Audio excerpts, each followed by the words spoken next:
doel sal bereik en Here dat die woord vanmôre sal vat en sal breek sodat elkeen van ons kan verstaan. Vars manna uit die hemel wat U ons mee sal voed, om ons honger te stil en ons dors te les, dat ons vanmôre kan hoor wat die Gees van die Here aan die gemeente wil sê. Vader, wat 'n groot voorreg het ons net nie, ons Sondag by Sondag uit te kom sit in die teenwoordigheid van die Here, en ons harte te kan oopmaak om te ontvang wat U vir ons gestoor het. Daar mag geen skalpel en geen mes van die dokter kan bykom. Dis waar hy kan bykom om daardie seer en wonde te heel en aan te raak. Dat die salfolie van die Heilige Gees vanmôre in elkeen se hart sal vloei, en elke wond wat daar is sal aanraak en sal genees.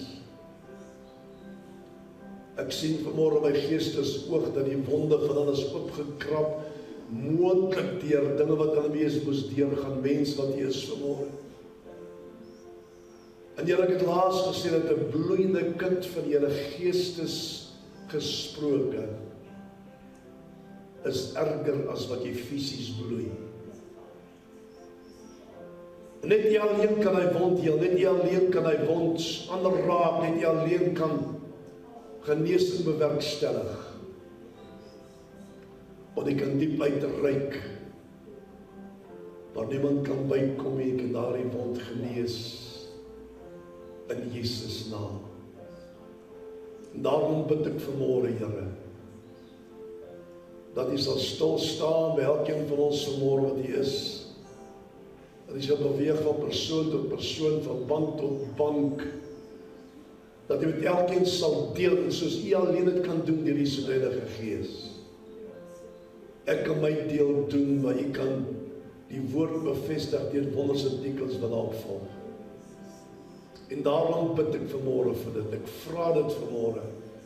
Ek vertrou U vanmôre vir dit. Here, want dis mense wat U nodig het.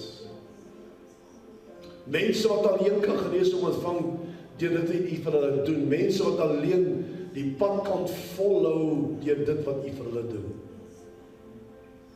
Woorde kan nie, woorde kan miskien 'n bietjie troosting gee, maar as die Heilige Gees wat moet ingryp, en as die Heilige Gees wat die werk moet doen in elkeen se hart en lewe. Daarom vertrou ek die diens toe in die sorg, en ek dank U vanmôre dat U doel bereik in Jesus naam. 1 Korintiërs 1, van die eerste vers tot by vers 9, dit lees as volg. Hy sê, Paulus, 'n geroepe apostel van Jesus Christus deur die wil van God, en die broeder Sosthenes aan die gemeente van God wat in Korinthe is, aan die geheiligdes in Christus Jesus, die geroep heilige saam met almal wat die naam van ons Here Jesus Christus in elke plek aanroep, hulle sowel as ons die Here. As in vers 3, genade, vrede van God ons Vader en die Here Jesus Christus. Ek dank my God altyd deur oor julle vir die genade van God wat in julle in Christus Jesus se Gees. Dat julle in alle opsigte in hom ryk gemaak is in elke woord en alle kennis. Soos die getuienis aangaande Christus bevestig is onder julle, sodat julle in geen enkele genadegawe agter staan nie, terwyl julle wag op die openbaring van ons Here Jesus Christus. Wat julle ook sal bevestig tot die einde toe om in die dag van ons Here Jesus Christus onberisplik te wees. Dan sê dat God is getrou, deur wie julle geroep is tot die gemeenskap met sy Seun Jesus Christus ons Here. Tot sover, wonderlik. Nou my titel van my boodskap is vanmôre die gemeente van God. Baie interessant. Baie interessant, en dinge wat my getref het toe ek hierdie gedeelte begin. bietjie naslaan en kyk wat dit beteken. Nou,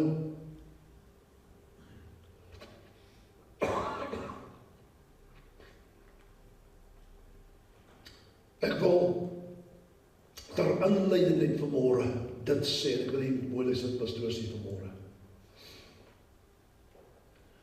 Ons is almal bewus van die uitdagings in ons land, ons weet dit, ons kan dit nie betwis nie.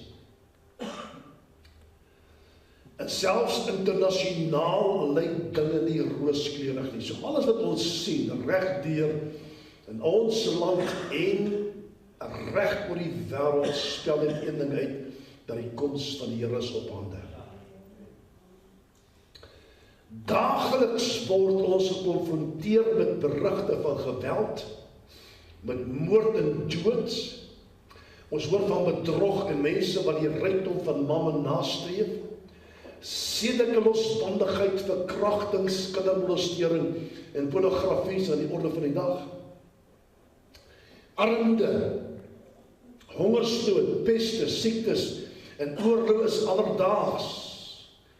Hierdie wêreld is boos, ons weet dit, en word beheer deur die prins van die wêreld, naamlik Satan homself. Is die prins van die wêreld. Maar selfs in die Bybelse tye was die situasie nie anders nie.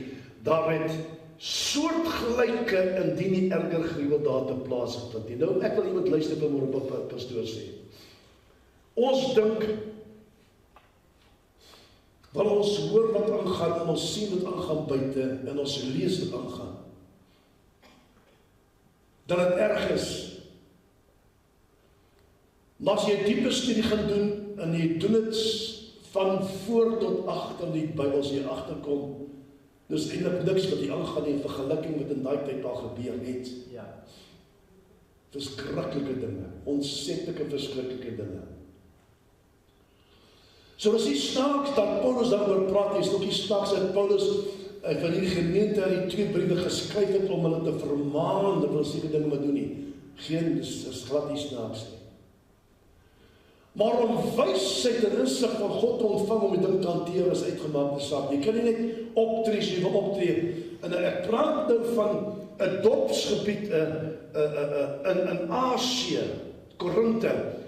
Ons praat van 'n plek wat gefloreer is en nou by kom. So jy kon nie daar ingestorm het, jy geloof jy vertel wat Paulus gedoen het.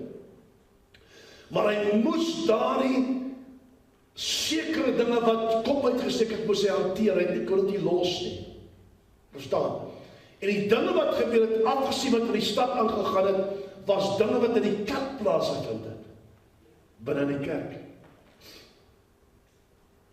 En in die briewe van Paulus aan die Korinthe hoor en leer ons meer van die gemeente van Korinthe dan enige ander gemeente in Asië.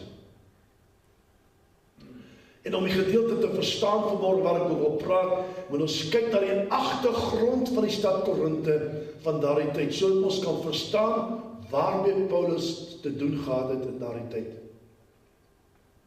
So verdra my vanmôre net so klein paar minute, klein rukkie, sodat ek vir julle 'n prentjie kan skets, voordat ek kom by die kern van my boodskap. En ek wil net vir my 'n sweetie uit, as ek regtig 'n sweetie in my mond sit, wanneer die gemors wil nou nie weggaan nie. Kyk nou met 'n gemors. Skus tog hoor. Kyk, ek het hom op 'n straf van gestraf en ek weet ek is reg en dan nie beskryf. Begin ek wees. Nou, kom ons kyk daarna. Na die stad Korinthe. Nou, verskeie faktore het tot Korinthe se roem bygedra. Dit is 'n baie welgestelde plek. Hulle is ryk gewees, stad is bekend vir sy keramiek. En hulle noem dit Korintiese koper. Ek moet hier agtergrond skets, ek verstaan wat pastoor sê. Wat 'n mengsel was van goud, silwer en koper. Nou Korinthe het ook baie afgodstempels gehad in daai stad. Nou, as jy gaan lees in Paulus se briewe, jy agterkom dat Paulus het boos geraak. Die Bybel sê in sy innerlike mense was hy kwaad. Om elke hoek en draai was daar afgodstempel en hulle het elke ding wat beweeg het hulle aanbid, behalwe die regte God. So was afgodsgode wat hulle aanbid het, en ek gaan vir noem 'n paar, as 12 van hulle gewees, 12 afgodsgodes en tempels alleen in Korinthe, 12. Ek gaan vir jou 'n paar noem, die afgode wat hulle aanbid. Hulle praat van Athena. Nou Athena is die Griekse godin van wysheid, oorlogvoering en kuns. Dan het jy gekry Apollo, die god van musiek, profesie en genesing. Dan het jy gekry die god, hulle moet Poseidon, was die god van die see. Elke ding hulle god gehad. Hermes was die god van die kuddes, ambagte, atlete. Kan jy nie glo hulle sulke goed aanbid? Isis, goddess of motherhood, protection, magic and healing. Serapis, he was worshipped as the Lord of everything from the underworld to the heavens, a sun god, a god of healing and a god of fertility. Dan het jy gekry Aphrodite, was die godin van liefde, begeerte en skoonheid. Sy word ook geassosieer met seksualiteit en fisiese aantrekkingskrag. Afrodite word dikwels uitgebeeld, luister wat my getref, word dikwels uitgebeeld met simbole soos duwe, swane, skoppe en spieëls. Wat hulle gebruik is 'n punt van kontak. So, maar 'n swaan is goed. Nou seker swaan is mooi, duif is goed. Die ander geen soos 'n duif nie, al daai goed is jy moet speel sy skalp is goed. Maar weet jy wat? Hoor wat pastoor vanmôre sê. Luister mooi wat ek sê. As jy iets van soos hierdie wat hulle gebruik as 'n punt van kontak, hou jy goed uit jou huis uit. Jy moet 'n spieël hê, maar salvie spieël maak ons skoon. Maar soos daardie goed wat is raak ons slaap wat hulle gebruik as 'n punt van kontak. Nou jy kan nie sê jy het nie geweet nie. Verstaan? Onskuldige dinge wat hulle gebruik om 'n punt van kontak te kry om deur dit te werk in jou huis in. Baie stil. Dan as jy verder meer as 1000 vroulike tempelslawe gehad of priesteresse gehad of prostitutes soos hulle sê, na diens gehad in daardie tyd. Verder was Korinthe ook 'n belangrike handelsentrum en was hulle voorspoedig en ook wêreldbekend vir hulle uitspattige leefstyl. Nou jy weet waarmee dit te doen gehad het, né? Dronkenskap en los seksuele sedes was algemeen in daai stad. Die term Corinthia Zomia was in die Romeinse Ryk bekend en het letterlik beteken om soos 'n Korintiërs te leef. Maar almal het geweet dit beteken eintlik om seksueel buite beheer te wees. Dis wat aangegaan. Die Griekse skrywer so en so het opgemerk dat as 'n Korintiese karakter in 'n toneelstuk verskyn het of in 'n toneelstuk verskyn het hy altyd dronk uitgebeeld. Of dat hy altyd dronk uitgebeeld is. Veel liewer kommentaar op Korinthe se seksuele losbanddigheid, al hierdie wyse saam, sê eintlik dat Paulus se Korinthe, soos die New York, Los Angeles, de Los Vegas van die antieke wêreld was.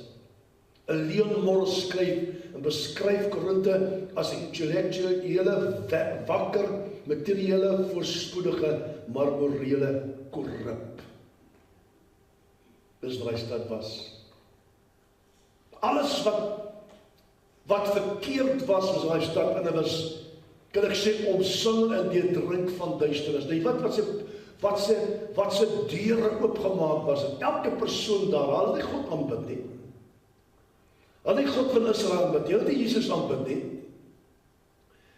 En al wat hulle gedoen het, hulle het afgode en hulle deelgeneem aan alle rituele en verder wat in daai klomp gemors en modderslyk, sonneslyk in was hulle ingetrek.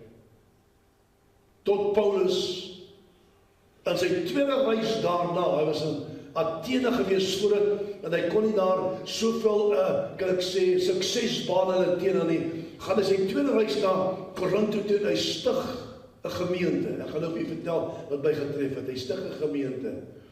En my eerste punt daar in my inleiding vanmôre is dit.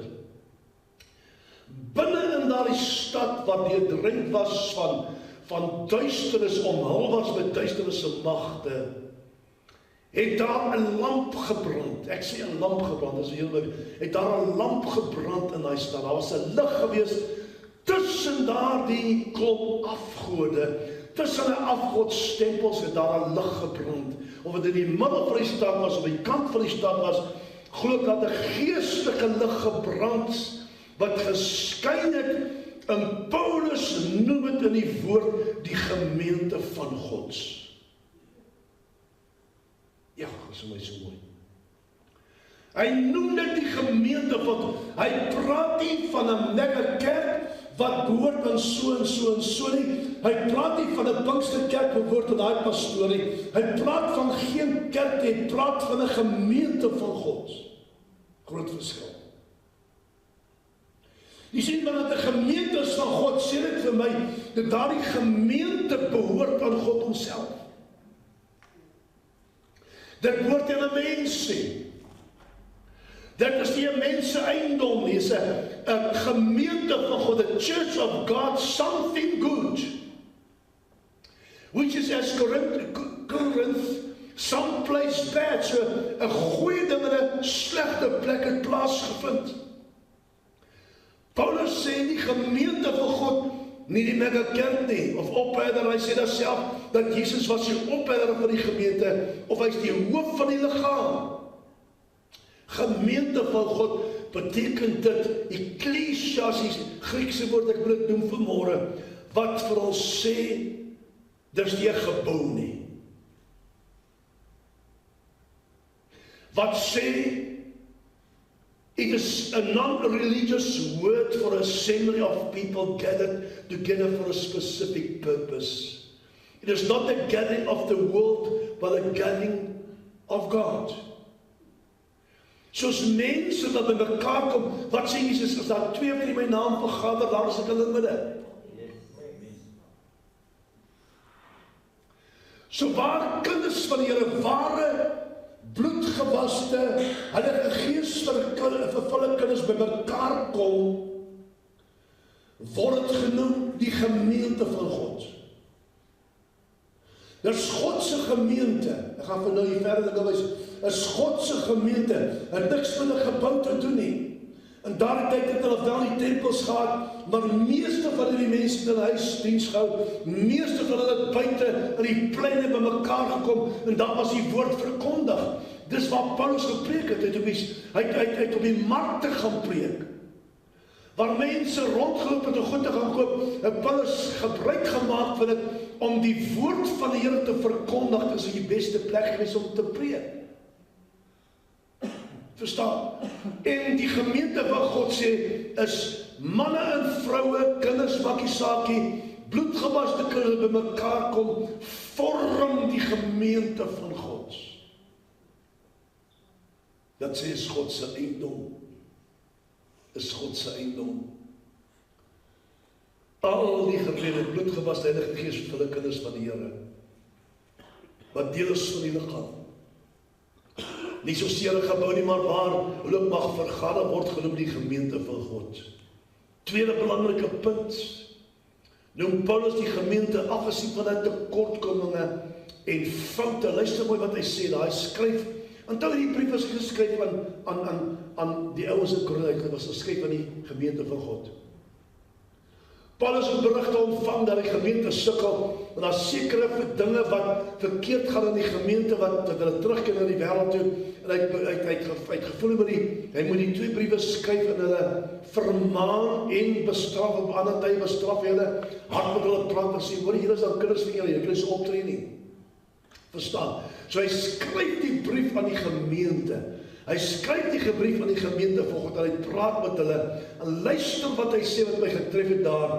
Hy noem hulle, afgesien van hulle tekortkominge, afgesien van hulle foute, noem hy die gemeente van God, noem hy die geheiligdes. Daai woordjie heiligdes beteken saints.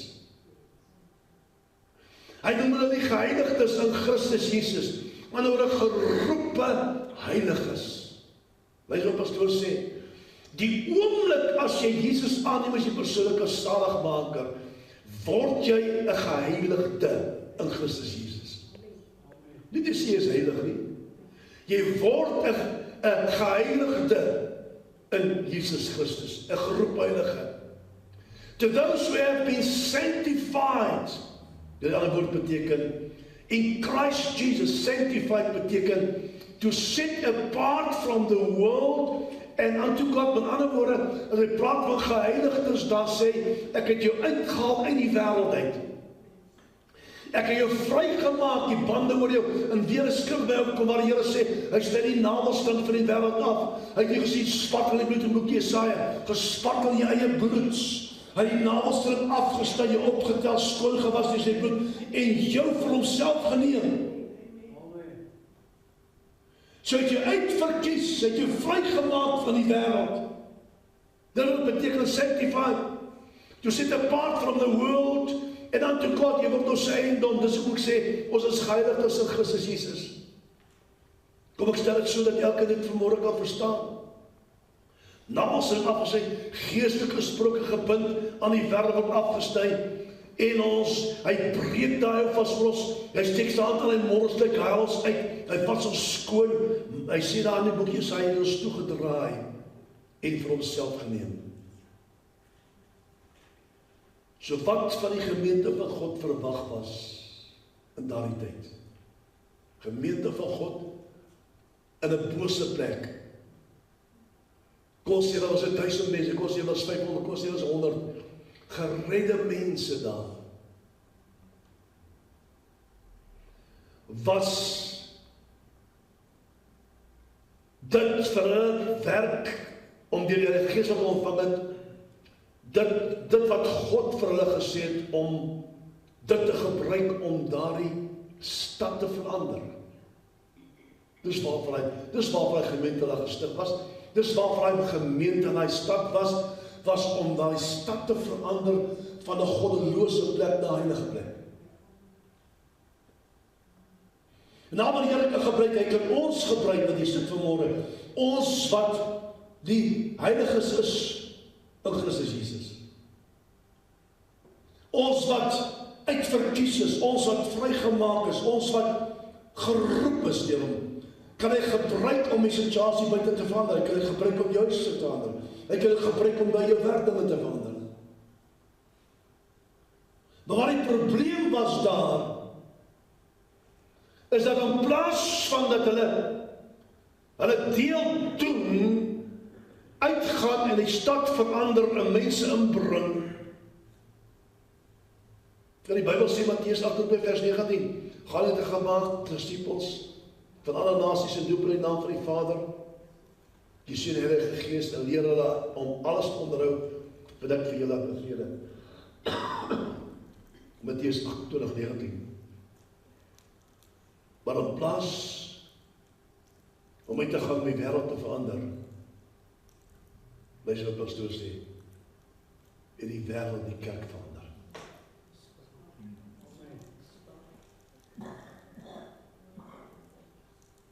Die wêreld en die gemeente van God in Korinthe verander.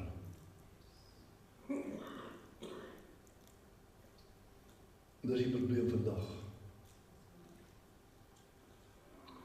Dat ons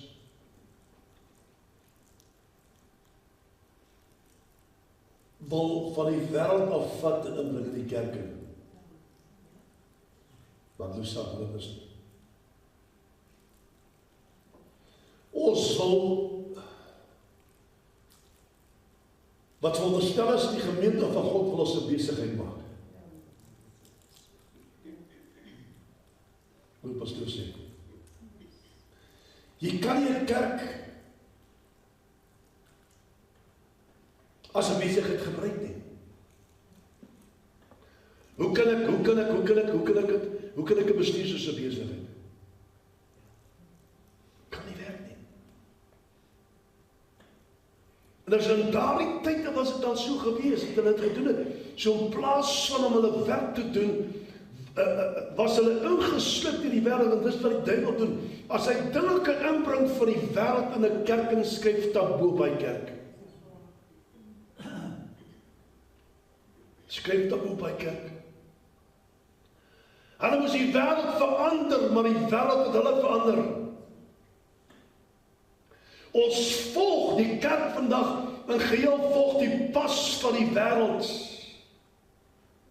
Ons doen die dinge van die wêreld in die kerk. Die ark van God en Dagon kan nie in een plek langs mekaar staan nie. Dit gaan nie werk nie.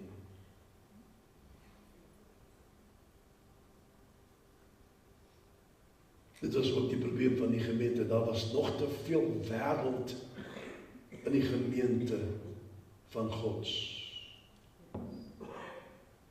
The bottom line is this: is the church influencing the city, or is the city influencing the church?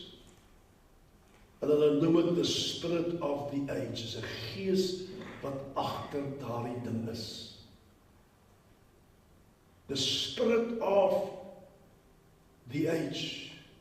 'n bose gees wat agter is, wat die kerk wil laat werk en dinge inbring in die kerk, is 'n gees agter dit wat dit dryf. Derdens,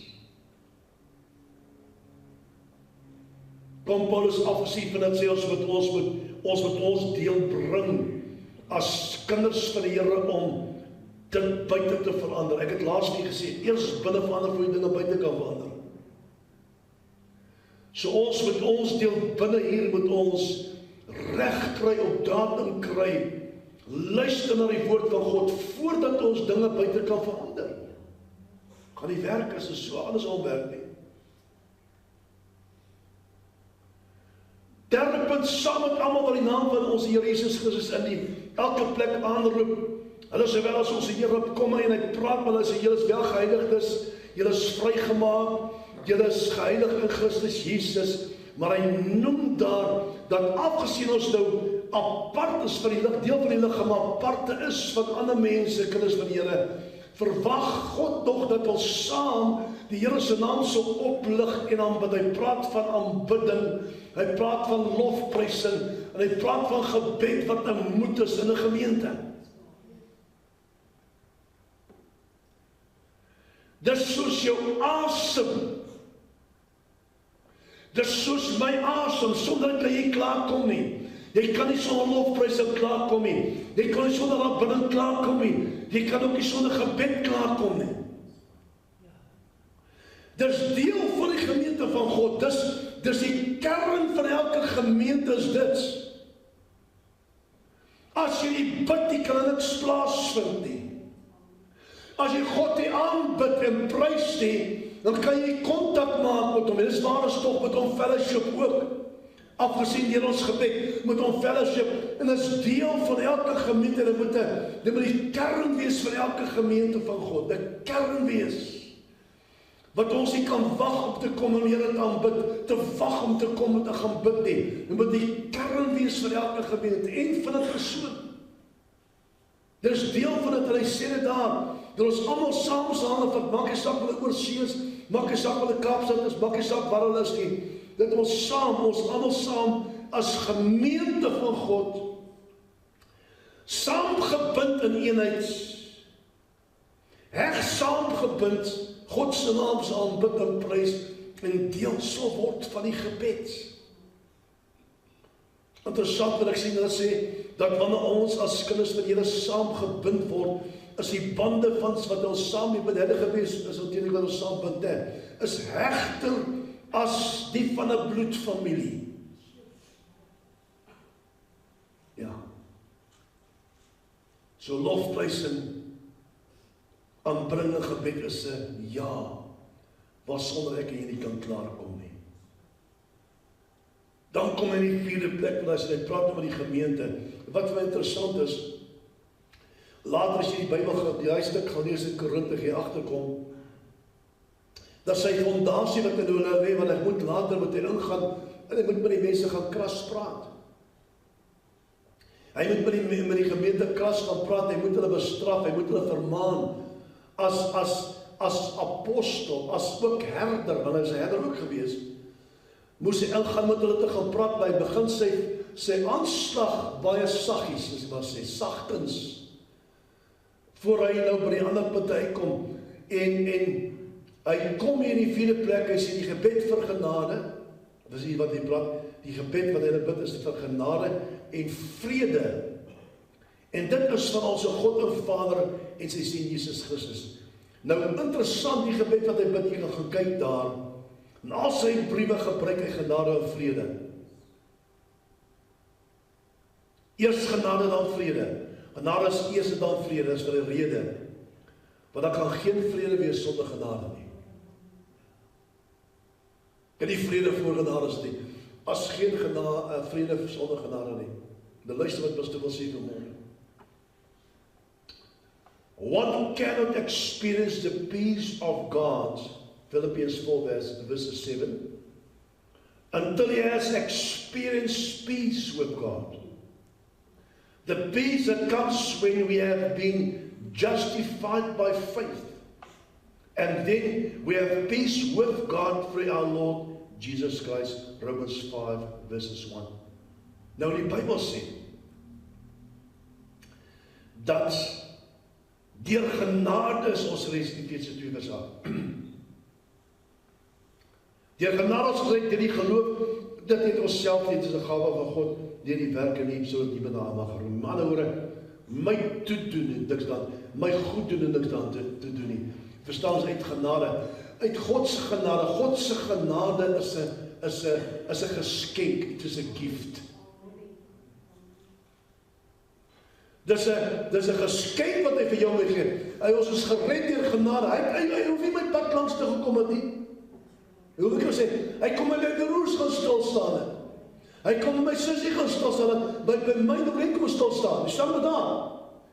Want sy genade was vir ons genoeg gewees, verstaan? Hy sê vir Paulus bid as Here, hierdie doring in die vlees is 'n bietjie erg. Help my dat ek hierdie doring in die vlees onsalig kan raak. Here sê nee, my genade is vir jou genoeg. Jou genade. Soos het genade ontvang ons gered, deur genade gered, maar genade moet by ons bly. Genade moet saam met ons groei. Hoekom, pastoor? Want ons is nog te doen met die vleeslike aspek van die mens wees. Die vlees is nog hier. Al het Jesus ons siel gered, al het hy ons vrygemaak, die vleeslike aspek, die sondige natuur is nog steeds daar. Daarom het ons genade van God nodig, elke dag om ons dag te begin klaar te maak, sonder om die stuk van die vyand te laat. Ons het sy genade nodig. Ons het sy genade nodig. En dis ook Paulus skryf daar, hy sê daar, interessant, hy sê, want die gemeente van God, baie mooi, wat in Korinte is, wat die geheiligdes in Christus Jesus, die geroep heilige saam met almal wat die naam van ons Here Jesus Christus in elke plek aanroep of aanbid en bid, hulle sowel as ons Here, genade vir julle. Genade vir julle. Dis 'n gebed, hy bid, hy sê dankie vir julle vir die genade wat bykom. Hy sê vir julle dankie vir genade. Want sonder genade sou ek hier nie gewees het nie. As dit van God afhang het, sonder Jesus is almal verlore. Maar hy sien ons môre. Hy sien my, almal hier reg deur, elke blok tot op bo by daai julle, sien hy elkeen van ons deur die bloed van sy Seun Jesus Christus. Hy sien ons is geheiligdes. Hy sien ons is in Christus Jesus, hy sien ons so. Dis dat die pad vir ons oopmaak in die troonkamers van God, omdat ons deel is van Jesus en hy deel is van ons. En dis wat die gemeente nie kon verstaan nie. Ek lees bly so tussen die lyne deur, dat van hulle net teruggaan na rituele toe, van hulle het God of Jesus verloon, van hulle het alles net so neergegooi, en terug gaan hulle afgodsaanbiddery en allerlei dinge. Verstaan? So, en dan kom hulle in, met daai ding in die kerk, en die gooi die hele kerk omver, of die hele gemeente van God omver. So dis hoe my so kras was, so genade wat grace is. Wat is genade? Wat beteken grace? Wat beteken genade? Luister mooi wat ek lees vanmôre, baie mooi. Grace is everything for nothing to those who don't deserve anything. Kan ek dit weer lees? Grace is everything for nothing to those who don't deserve anything. Ja. Grace is what every man needs. What none can earn. Ons kan dit nie daarvoor werk, ons kan niks doen vir genade nie. What none can earn. And what God alone can and does freely give. A grace gift is a grace gift wat God die Vader vir jou en vir my gegee het. Mens nog. Grace is everything for nothing to those who don't deserve anything. Mens nog. So, genade as eerste, en dan tweede vrede. Geen vrede sonder genade. Sonder genade is ook, daar geen vrede in Filippense 4 vers 7 sê wat die vrede is. Hy sê die vrede van God, luister mooi, en die vrede, nie vrede van 'n mens nie, nie vrede van iemand anders, die vrede van God, wat alle verstand te bowe gaan, sal julle harte en julle sinne bewaar in Christus Jesus. Vrede is 'n antwoord op die gebed. Dis wat ek kan vashou, as ek bid vir 'n sekere ding, bid ek tot daar vrede in my hart inval. Dis 'n teken dat God my gebed beantwoord het. As ek bid oor iets, teenoor as iets pragtig sê aangelas, net wat ek in my hart glo. As jy bid vir iets, doen jy wat die Here sê, of jy iets wil breek oor jou huis, of breek oor iets, doen dit. Hy sê, as jy daarna nie vrede kry oor hy saak nie, weet jy die Heilige Gees waarsku jou. So vrede is 'n antwoord op jou gebed. Vrede moet jou vashou. Want dit sê vir jou wanneer jy reg of verkeerd is, of jy moet nou wag, of jy moet dit doen, of ontslae wat die geval mag wees. Maar vrede is antwoord op ons gebed. En nou sê Paulus, hy sê, bid julle genade en vrede toe na gemeente. Wat kom van ons Vader, luister mooi, en van ons Here Jesus Christus. Dit kom nie van 'n mens nie. Dit kom van niemand anders af behalwe hulle nie. En luister vir my, die vrede wat God of Jesus vir jou gee, is 'n vrede wat jy nie kan beskryf nie. Hy praat van, is 'n vrede wat jy nie kan beskryf nie. Is 'n vrede wat vir jou sê, jy broers gesê, maak saak wat rondom my gebeur nie, maak sulke wat toonbomme val geestig gesproke, maak saak wat ander van my sê nie. Die vrede in my hart sê vir my, dat God het my gebed beantwoord, en dis al wat tel, solank ek vrede in my hart het, weet ek dat hy is saam met my, en niks kan my skei van sy liefde. Ja. Bedoel, aan 'n kerkgroep sê, moet hulle is altyd deur skit die bid hulle ding deur. Dan skit jy tot wat kan toe nog aan, net het jy 'n bietjie geskit. Dan bid jy dit deur, as jy moet 'n ding deurbid, en dit 'n ding deurbid. So jy moet 'n ding deurbid tot die antwoord in jou hart inval. En eers ook al hoor jy niks van God af nie. As die vrede van die Here in jou hart val, weet jy dat God jou gebed beantwoord. In my geval, alles rondom my is nog dieselfde. Niks het verander nie. Fisies in die fisiese riem nog niks verander nie. Alles nog dieselfde. Maar in die geestesrelm het God het klaar gedoen. Ek moes dit vandag afkry tot hier, waar dinge moes verander. En mense, dis die moeite werd, om 'n ding deur te bid, dis die moeite werd om aanhou te bid, totdat vrede in jou hart val. Dan weet jy, dat jy weet, dat God het jou gebed beantwoord, en dis al wat tel. Dis al wat tel. So hy praat van genade, en hy praat van vrede. Dan kom hy in die 5de punt, is my mooi. Hy sê, ek dank my God. Luister wat hy sê.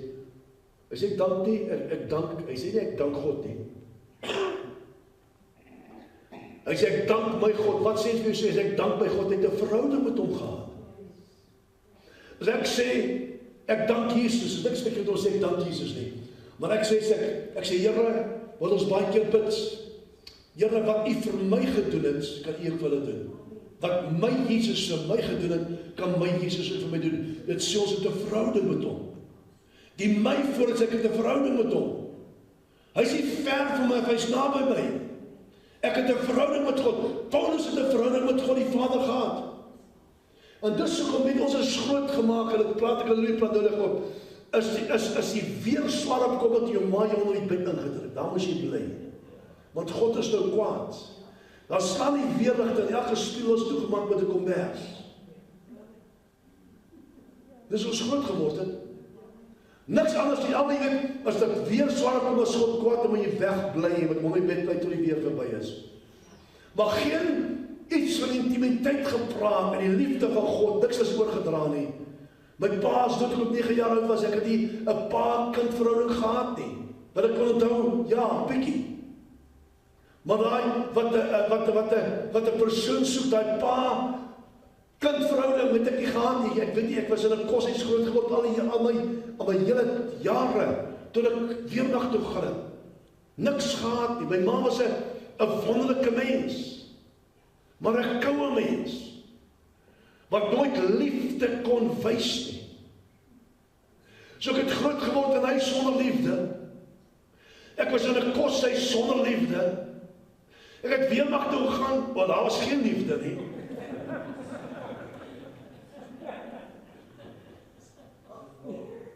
Dis wild.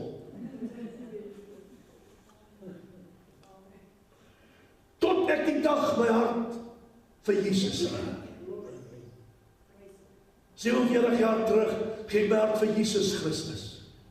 En vir die eerste keer in my lewe kon ek 'n verhouding hê met die hemelse Vader. My papa het nooit maar respek gesê. Ek kon met hom kommunikeer, ek kon by hom gaan praat, ek kon by hom aanklop, want die pad was my oopgemaak deur die bloed van sy seun Jesus Christus. Vir die eerste keer kon ek 'n verhouding met hom aanknoop en ek weet wat dit is. Iemand wat omgee vir jou, iemand wat jou beskerm, iemand wat daar is vir jou. Ons doen ons baie met mense, hoor ons dat, hoe die kinders klaar, vanaf die seuns, my pa het nooit by een rugby-wedstryd vir my gekom. Ek noem dit 'n voorbeeld maar. Terwyl die seuns so trots sou wees as die pa langs die veld kon staan. Sal my sê kinders, pa was nooit daar, dit was ek doen nie. Sal so trots gewees as die pa net daar kon wees, of die man net daar kon wees. Dis die dingetjies wat mense en die kinders in verkeerde rigtinge dryf, om 'n pa maandag nooit daar was nie. Verstaan? Dan gaan jy vanmôre vir die nuus maak, die sap wat gebeur het nie. Daai dinge kan jy afsluit. Jy kan daai boekie toemaak. Jy kan dat Jesus Christus daai dinge wegvas in jou gedagtes uit en loop 'n verhouding met God die Vader wat jou nooit sal teleurstel nie. Hy sal saam met jou die pad stap. Hy sal saam met jou wees as jy seer is. Hy sal saam met jou wees as jy gelukkig is. Hy sal saam elke dag saam met jou wees. Hy sal jou nooit vergewe of verlaat nie, want hy kan dit sal hy nooit doen nie.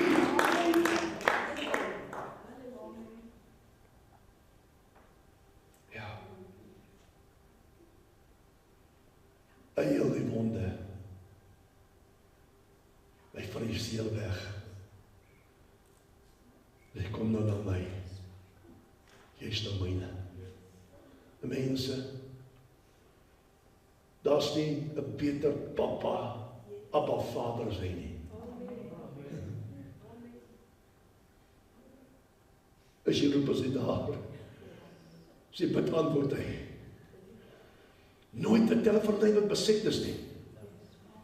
Hou jy nie weg van die troonkamers heen bely as jy so toe gaan. Jy moet voor hom gestaan en jy heilige hande kan ophef en dan kan jy vir hom sê, Vader, hier sê ek wil met u praat en as ek baie keer doen, as ek in my binnekamer gaan is ongelukkig met iets, sodat my tantrums daar gooi, ek sê met Vader praat, ek sê met Jesus praat, Here ek is ongelukkig oor dit, ek praat nie met Sarah nie, ek praat nie met Rolie nie, ek praat nie met ander mense nie, ek praat met hom, sodat die Here kan hoor hoe, maar hy ken tog my hart, ek moet nie wegsteek nie.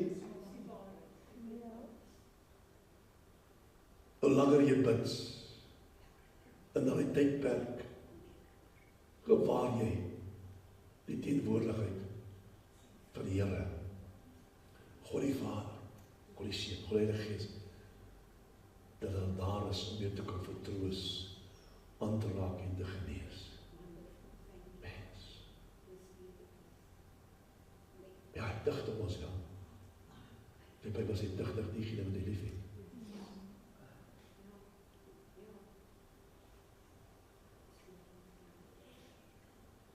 Luister. Ek dank die Vader, my God,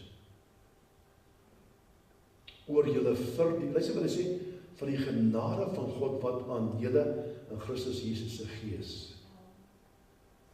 En daai woordjie sê eintlik hy is 'n aanhoudende dankbaarheid teenoor Jesus Christus en God die Vader vir die werk en die lewe van die gemeente van God.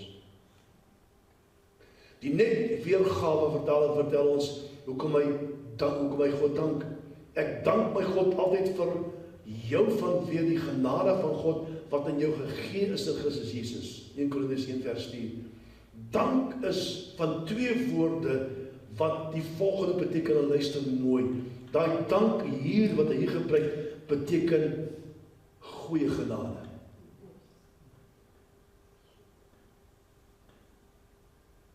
En hier spreek Paulus goeie genade aan God uit. Vir sy genade wat 'n gawe is in Christus Jesus, wat ons daar kan vind. Hy spreek goeie genade aan God uit. Oor die genade wat daai gemeente in Christus Jesus het. Mens, en ongeag,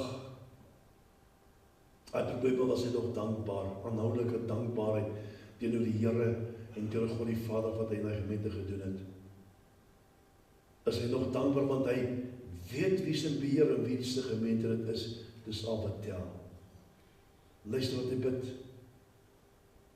As ek dank my God, dit sê iets. Dit spreek van iemand wat 'n verhouding met God die Vader het. Net so kan ek en jy die boldness neem om na die troonkamers van God die Vader te gaan, omdat Jesus die pad vir ons gebaan het. Weet jy, mense, kom ek stel dit so, mense het vrees vir God.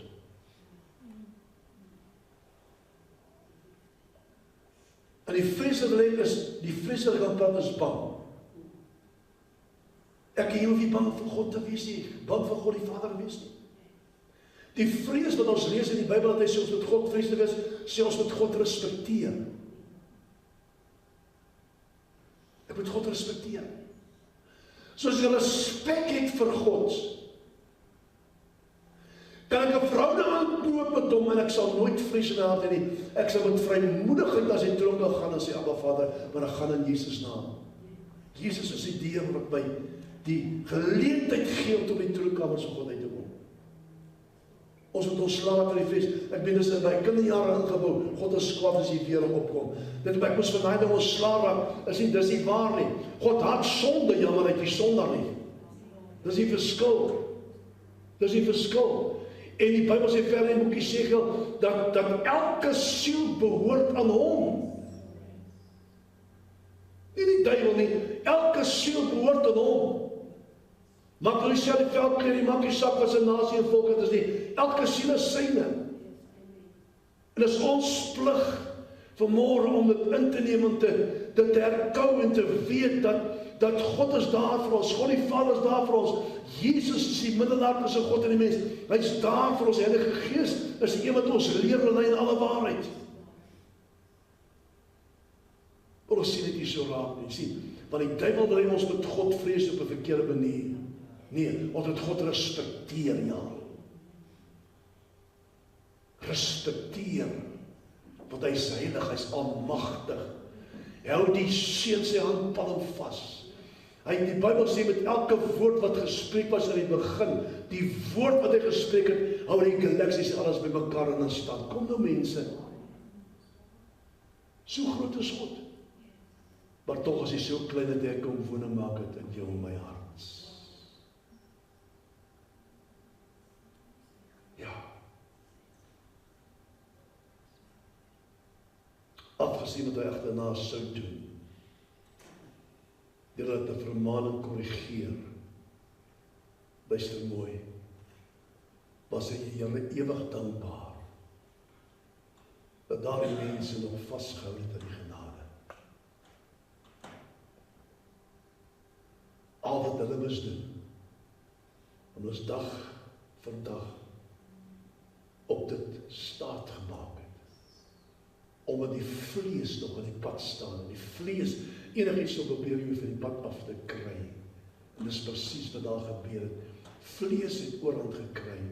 Die wêreld was ingebring in die kerk en daar probleme ontstaan in die gemeente. Dis wat gebeur het. En dis hoe ons moet oppas.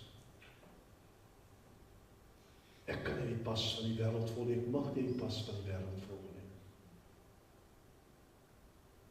En alles wat hy die kinders van Here vandag aanbied, wat deur die wêreld kom, die prins van die wêreld, is so aantreklik dat baie mense daai stuk val, en hulle saligheid op einde van die dag verloor.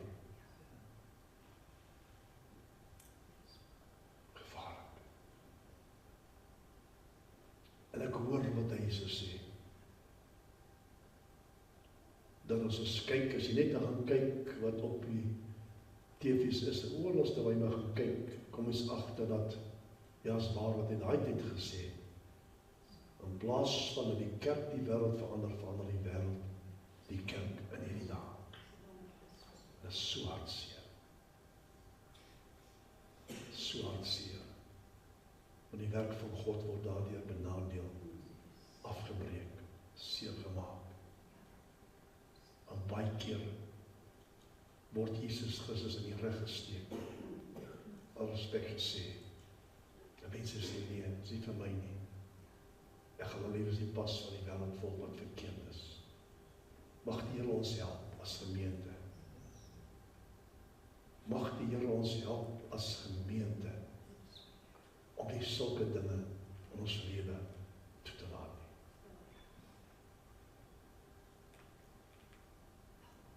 Om weerstand te bied. Hy sê, onderwerp jou aan God, doen wat die woord sê, onderwerp jou aan God, weerstaan die duiwel, en hy gaan nie miskien nie, hy sal van jou wegvlug. Regte ding om te doen. Mag die Here die kort boodskap vanmôre in die harte sê, ons sê dankie vir Jesus. Kom ons staan, gaan ek vir bid.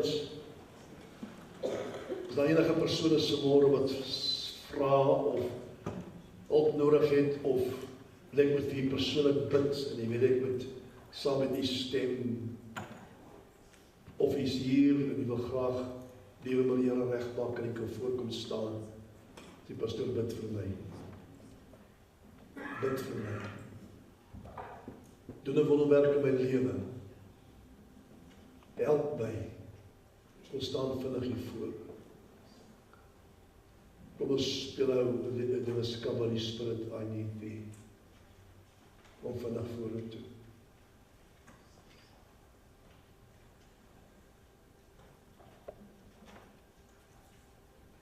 Wonderful Jesus.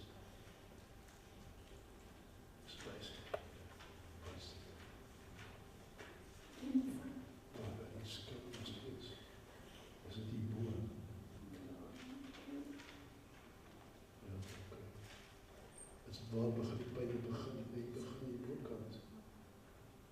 Vader, soos ek behandel op aan nou en recht deur die